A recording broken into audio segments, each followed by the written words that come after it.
Alright, hello guys, welcome back to this channel. This is CAC Annual speaking. In today's video, I'm going to be answering some of your questions on YouTube. So many of you have so many questions on annual return filing and so many other questions. So I'm going to be making videos on each of these different topics you're asking questions on and uploading it for you to get your answer. So without any further ado, let's go into this particular video. So this is Loki Osayade. He was asking me when exactly should annual return be filed. Is it 1 year after registration? For example, if I register my business on the 27th, that should be March or April, January, February, March, April, May, right? 2024. Will the filing be done in 7th May 2025 or 7th May 2025? Okay. That thing, like, or maybe he's trying to say 2026. So I'll be answering this question, but the major thing you should have in mind is that when should you file annual return, or how do you even calculate the number of years you should file for annual return? It's quite straightforward, and I'm going to be breaking it down for you. Now, the first thing you want to do when you want to file annual return is that first thing you need to reach out to someone who's an accredited agent to help you calculate the number of years. Meanwhile, I'll be showing you how you can do that calculation yourself even before you reach out to anybody to help you calculate the number of years that you need to file. So the first thing you need to do is that once you reach out to them, now you will send the name of your business. Once you send the name of your business to them, what the person should be doing is that will go to the back end, right? Go to the back end, to the post incorporation portal, and on the post incorporation portal, what the person is trying to do is that for business name and incorporated and CAC line of annual return that has filed and the annual return that is yet to be filed. That's what CAC does. So the person will go there and check how many years is currently pending and how many years is the person owing and how many years has been filed. So with this information, the person would be able to give you exact details of the number of years that need to be filed. But having said that, before we even go into that aspect of sending your details to them, now the first thing you need to do to be able to calculate your annual return filing properly is this. Now, let's say your business was registered in 2023. Let's take it backwards so that I can get a better picture of how it looks like. So let's say your business was registered in 2024. Please take note of that. 2023 rather. Let's go back to 2023. Now, depending on the month that the business was registered, you will be adding, normally with the calculation, you should be adding a month to that business so that you now file return, for the subsequent year. Now, the calculation most times it doesn't work that way. I've made several videos. Now I want you to please believe everything you've seen online now. This is an updated information, right? This is an updated information of how many number of years that you need to file. So usually the CAC will give you the number of years that you need to file for annual return. Very, very straightforward, right? So you need to calculate first, you give 18 months. Now the 18 months in addition to the number of months remaining in that year, you add it. Sometimes it exceeds to the next year. So let me give you a write-up so that we'll get a picture of what I'm trying to do. So I want to take a very practical example. So whatever example I give you in this video, I want you to apply it to your own business. So we're going to be going straight to a whiteboard marker now. So let's take an example of a business. This business is Denix Divine Venture.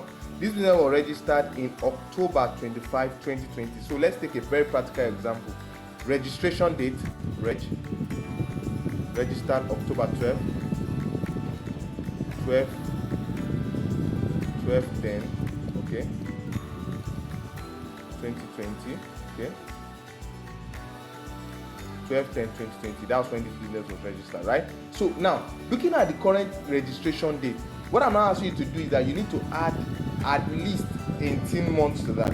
So when you add 18 months to October, so you start counting from October, you count October, November, so you add 18 months. By the time you add 18 months to this particular number of years, you'll be moving from 20 to 2021. So in 2021, you are going to be having 12 months. So you add 12 months to this, you already know that you have exceeded, you still have some number of months left. The number of months you have in 2020 is just 2 months.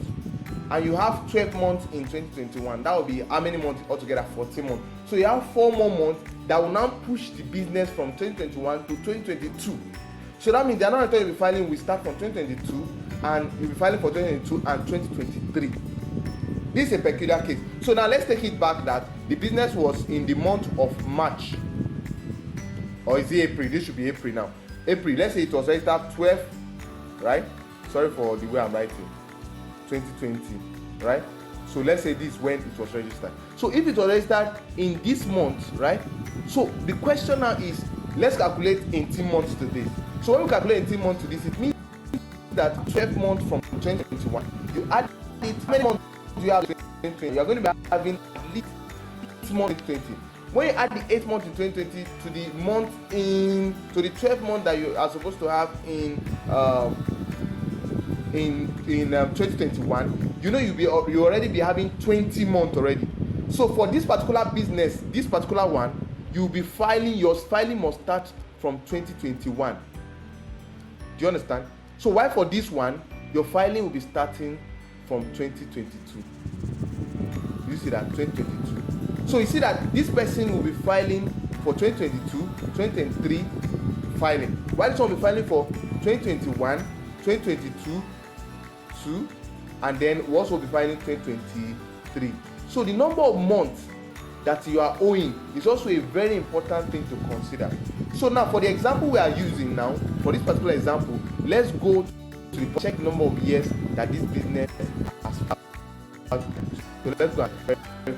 So let's put dashboard, proceed to dashboard, so that we'll see the number of years that this business has been able to file so far. So that this will give you a picture of how many years you need to file for a return. And then before you go reach out to anybody to consult, you would have known the number of years you are supposed to file for annual return. You can see that this year, this business will only file for how many years? For 2 years, and the 2 years were improved. And if you search for this particular business, it's not owing any form of annual return at all. So the business must be active, since all the pending annual return that is being owed by this business has been filed. This is actually straightforward. With the calculation I just showed you now, you know when to file. So if your business was registered in 2023, right, for instance, depending on the month now, you don't need to file annual return until 2024, 2025, depending on the exact month that the business was registered. Between January to June, right? So you might be in the safest distance. For not, you might need to file for the next year. You can see that this particular business is currently active on the dashboard. You see that? It's currently active on the dashboard. So it's quite straightforward for you to be able to calculate the number of years that you need to file for CAC. You can see that I believe I've been able to answer this question on when you should file return. But meanwhile, let me even add to this so that I'll make this video very rich for all those who are accredited agents and those who don't know when to file return. The exact time to file return is between January to June. January to June is when you should file annual return, because if you don't file annual return between January to June, by July that you'll be filing for late return. So you have to pay for penalty by July, which I know you don't want to. So to be on the safer side, you start here, reach out to who is your business or lawyer who is carrying out your business registration for you. Reach out to them between January to June to carry out annual return for the previous year. Do you understand? So you are due for the annual return between between June to December. So as you are entering the new year, you should be filing the annual return for that previous year. So for this year now, since we are still between January to June, you can still file annual return for 2023 and you'll be on the safer side. I believe you understand what I've tried to say. So I hope this video has been very helpful for you. If it has been very helpful, kindly give it a thumbs up and make sure you subscribe to my channel. I'll be answering so many other questions in next video. I remain Akinbola Ezekiel. See you in the next video. So if you need to file annual return, reach out to me. My contact will be in the description below. I will help you carry out the process and get your business active in no time.